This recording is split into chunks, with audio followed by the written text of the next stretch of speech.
Hi everyone. So in this session, we are gonna discuss and talk about sharp-crested weirs. So these are one of the very important um, structures in hydraulic engineering that we typically use to either measure the flow rate or to control the flow rate. So these have different types and shapes. Um, in this session, we are going to go through a general formula and then that how we can drive and find the flow rate in this type of weirs for a general type of weirs. And here you can see two examples of that. For example, we can have a triangular one or a rectangular one, and we are gonna drive specific formulas which are mostly semi-empirical for these two type of weirs. Okay, let's get started. So, as I mentioned, it's kind of hard to find analytical solutions for this type of weirs. As you can see, they have three-dimensional effect. They are not easy. They might be turbulent. They have a lot of it's very hard to find analytical solutions from the governing equations for this type of weirs and this problem. So what we do is we usually find some semi-empirical formulas, and we do some assumptions in order to find these formulas. First, we assume that the upstream velocity is uniform. So we assume the velocity here, the distribution of the velocity at the upstream is uniform, so it's not changing with height or with depth. And we assume the pressure within the nap is atmospheric. And so with these two assumptions, we start to do the derivation to find the flow rate that is crossing over these sharp-crested weirs, right? Okay, just to give you an idea, we also have broad-crested weirs, but I'm not going to cover it here. But you can use similar approach to also find the flow rate for this type of flows. Okay, so the first thing that we are gonna do in order to find the flow rate for this type of flows is we can write the Bernoulli equation between, for example, a streamline in the flow, and here I have shown like an imaginary streamline between point A and B. So I write the Bernoulli equation between point A and B, and this is the Bernoulli PA over gamma plus V1 square over 2G plus ZA, the elevation of point A, equals to H equals to the elevation of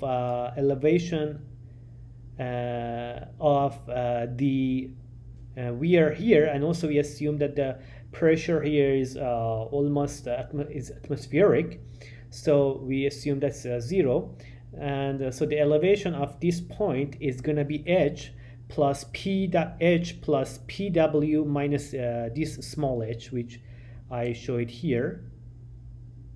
Okay, and I can write the PA, the pressure at A, as the hydrostatic pressure. So it's going to be gamma times the water above that, which is PW plus H minus ZA, right? So this is the height here. Is going to be PW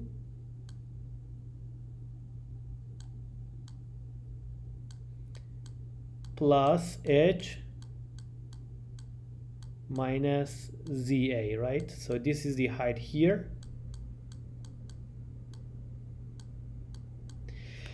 So this is going to be the hydrostatic pressure, and I just substituted into the Bernoulli equation, and what I'm going to get is this PW. The gammas are gonna cancel, so I'm gonna get PW plus H minus ZA plus V1 square over 2G plus ZA equals to H plus PW PW is the weir height, minus h plus u2 square over g, 2g. So u2 square, and you know that u2 is going to be a function of height. As you see here, we don't assume that it has a uniform distribution. So the first ZA and ZA are going to cancel out here, here, and here. And then h plus PW is going to cancel from both sides of the equation. So we are only left with this term, and this term. So I can rearrange these to get the velocity distribution across these across this the flow above the this sharp-crested weir. So it's going to be u2 equals to square root of 2g times h plus v1 square over 2g. Okay. So as you can see, u2 is a function of this depth, this height from this height here. And when h is 0, which means here it's going to be 2g, it's going to be just v1, which is this velocity here at the upstream, and at the bottom it's going to be increased. The velocity of the crest is going to increase to this value, which we can find from here. Okay, so we have this distribution of u2h. And now, in order to find the flow rate that is going above this sharp-crested weir, we need to take the integral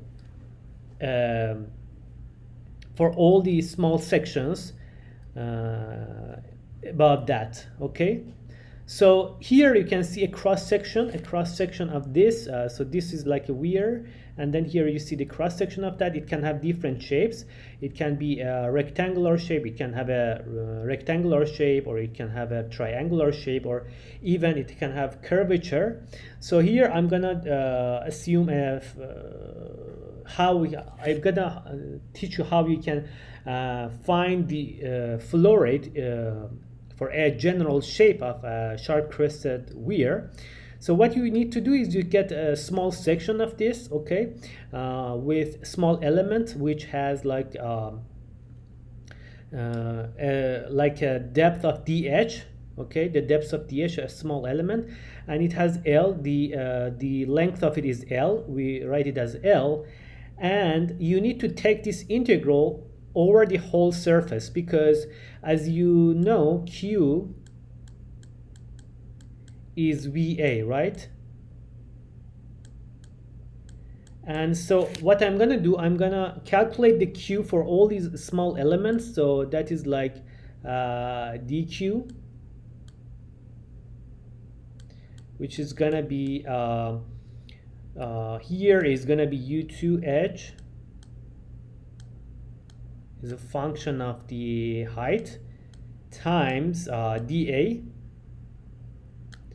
and then I'm gonna get the integral of this over the whole area.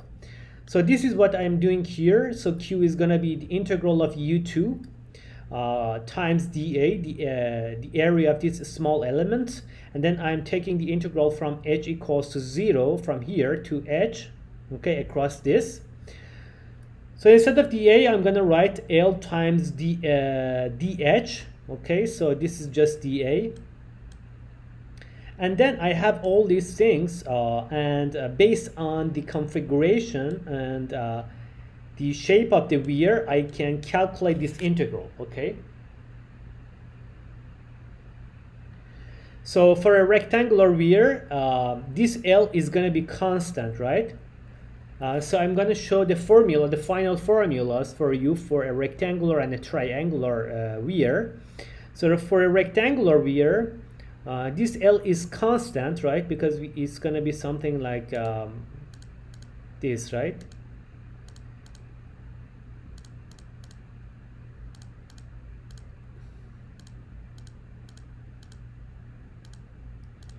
So this L is constant, and I can factor this out. This L is going to be the width of the channel, or B. And for a triangular weir, L is going to vary with height. So L is going to be a function of height as well. And I need to take into account the variation of V edge L with respect to H into the integral as well. So the integrals are going to be a little bit more complicated.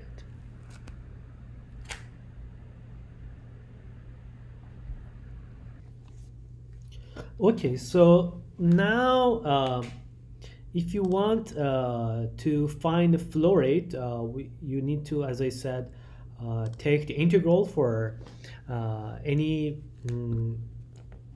weird shape that you have.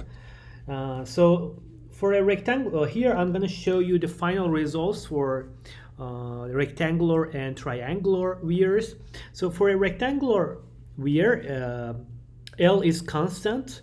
So as I said, we can factor L or B out of this integral and only solve for u dot u dh. So this is going to be something like B, the integral u do h, u to h, dh, right? So you will solve this integral, and after solving this integral, what you finally get is something like this. Also, we make another assumption. So you take the integral and you assume that v1 square over 2g is small. That is, v1 upstream velocity is smaller than the velocity on the weir. So here, the velocity here is much smaller than u2, and if you make that assumption and after you take the integral, you will get to a relationship similar to this, and in order to, because we make these assumptions, all these assumptions that we made here, for instance, this assumption that v1 is small, we also made two assumptions about the velocity distribution of v1 as well as the pressure within the nap. So these are these all assumptions are not necessarily true in the real world scenario. So we add this empirical or experimental coefficient here, CWR, to account for all these nonlinearities in the problem that we did not account for. So this CWR is a rectangular weir coefficient that I'm going to talk about it. That we find it from experiments and from tables. Then this is the result of that integral. So if you take this integral with constant b, with this assumption, you will end up with this relation: q equals to CWR times 2/3 times square root of 2g, where g is gravitational constant, b is the width of the channel for a rectangular channel. It's going to be something like this. If this is a rectangular channel, this is going to be B. And H is, as you see, the height of the water, the water above the weir. Okay, so if this is your channel and this is your height water level, so this is going to be h. Okay, so h to power 3/2 times b times square root of 2g times 2/3 times CWR is going to give you the flow rate above these sharp-crested weir, rectangular weir. Okay, so what is CWR? CWR, as I said, is a rectangular weir coefficient, which we find it from experiments. And for some experiments, this relation was found after doing experiments. So CWR equals to 0.611 plus 0.075 h over PW. And h is, as I said, is this height, the height of the water, above the weir, and PW is the elevation or the depth or the height of the weir itself. Okay, so this ratio H over PW times 0.075 plus 0.611 is going to be the experimental coefficient that you need to plug into this equation to get the right flow rate for a rectangular weir. Okay, so you can do this a similar thing for a triangular weir. So you need to take the integral now here u to h for a rectangular weir. So just before going to a rectangular to a triangular, I want to emphasize this is an important formula that you need to remember. And so for a triangular weir, the difference is that the L is going to vary with height or with h. Okay, so this is L, right? So as you see, if you go down, this is going to be a function of L is going to be a function of height, right? So it's like we have LH here, and so in this integral you cannot factor this out, and so you will have something like this for a triangular weir. You will have u to h, this is a function of h, then LH, which depends on the angle of the triangle, dh, and h from 0 to big H or capital H. Okay, so you need to solve this integral, and if you take the integral, you will finally get this relation for a flow rate for a triangular weir. So you're gonna have CWT. Again, this CWT is something we find from experimental data. So it's a correction factor, experimental correction factor, or empirical correction factor times 815 times tangent of theta half. So if this is theta, you take the tangent of it over half, multiply by square root of 2g times h to the power 5 half, right? So this is h here, and this is gonna give you the flow rate for over a triangular weir. Okay, CWT times 815 times tangent of theta half times square root of 2g times h to power 5 half, and this is an important formula. And just note this CWT is the empirical correction factor for the flow rate over a triangular weir. Its range is between 0.58 and 66, and here this is a figure you can use in order to find this CWT. So you can have based on the h and also the theta, you will have different values of CWT. For instance, if theta is 60 degrees and your h is 0.4, right? Let's say 0.4, you are gonna go here and then to this one. So this is gonna be your CWT. So your CWT is gonna be around, this is 58, so it's gonna be around 595, something like that. Okay, so you can find the value of CWT from this graph, which is I think from ASCE. Okay.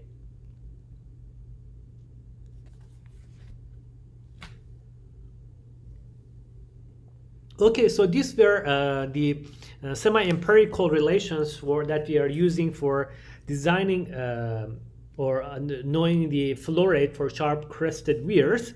So let's talk about, now I want to solve one example of this so you get more familiar how to use these formulas. And the question we have is the depth of a channel is 0.84 meter. What weir height generates a flow of 0.4 meter cube in a 1.8 meter wide channel. Assume we have a rectangular weir. Okay, so this is like a design problem where we have to design the height of the weir in order to get specific flow rate. So this is the specific flow rate we want to get in the problem. So this is given. So this is like 0.4 meter cube per second.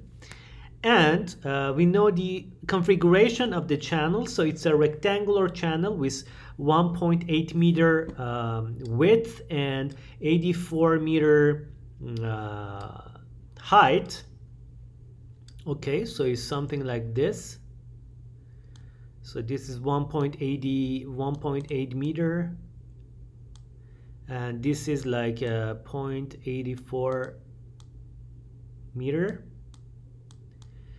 So we have this channel, and we want to have a cube for over the weir with 0.4 meter cube per second. So and to do so, the only unknown is the height of the weir, how much we should go up when we want to create this weir, okay, or build this weir. Should be how much we should go up in order to create this flow rate. Okay. So what we do is we use the discharge formula for a rectangular weir that we described. So Q equals, this is a semi-empirical relation again. Q is CWR times 2/3 times square root of 2G times B times H to power 3/2. And CWR, we have a relation for CWR, an empirical relation, which says CWR is 0.611 plus 0.075 times H over PW. And the other thing that is given in the problem is the height of the channel, the depth of the channel, which means that H plus PW is gonna be 80.84, right? So if you remember, here we have like a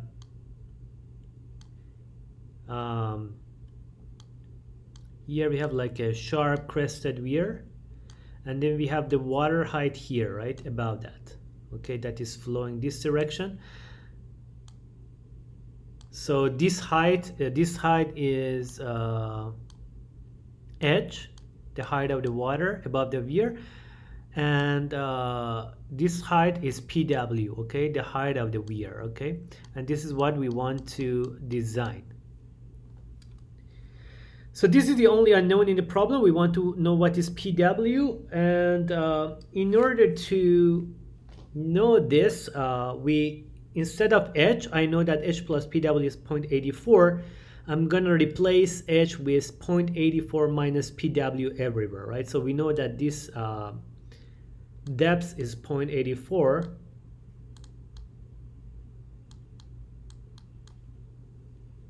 And so I will replace everything, all the H's with capital H with 0.84 minus PW, substitute it here and here. So let's do that.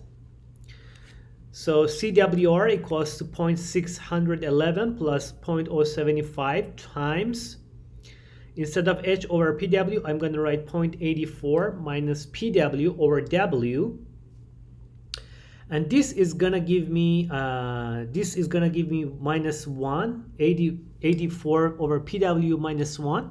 So I just subtract 0.075 from 611, and I'm gonna get 0.536 plus 0.075 times 0.84 0.84 over PW. So this is going to be 0.063 over PW.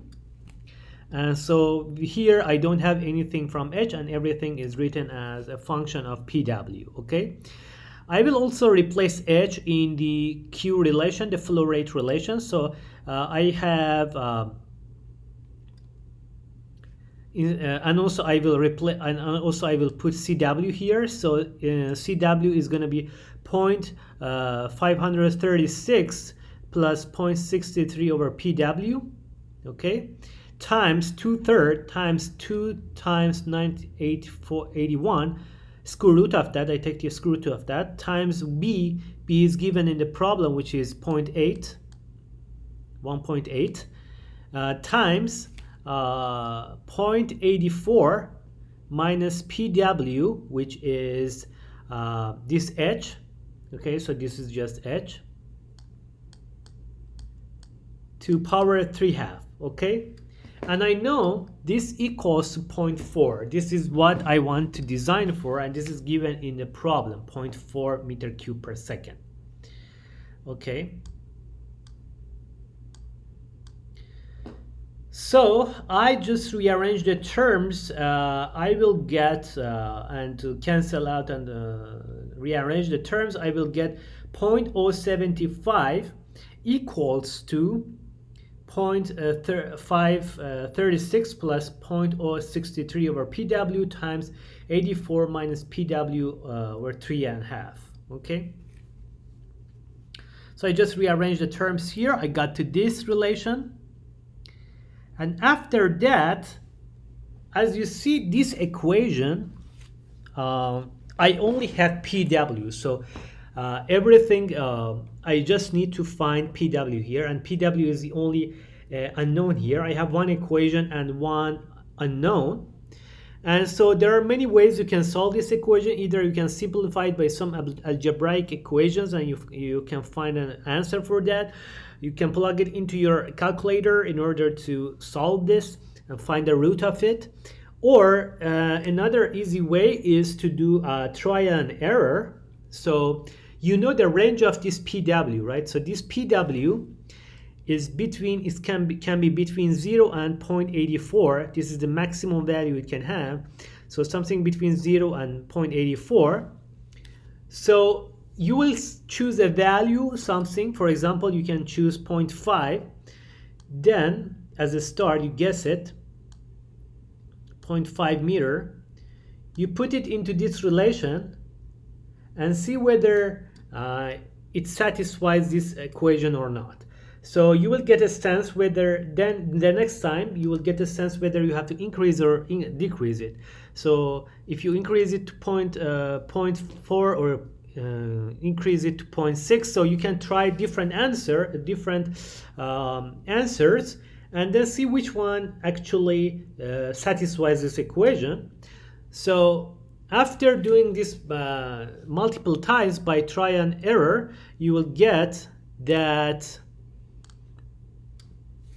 PW equals to 0.6 meter is the final answer for this question, okay?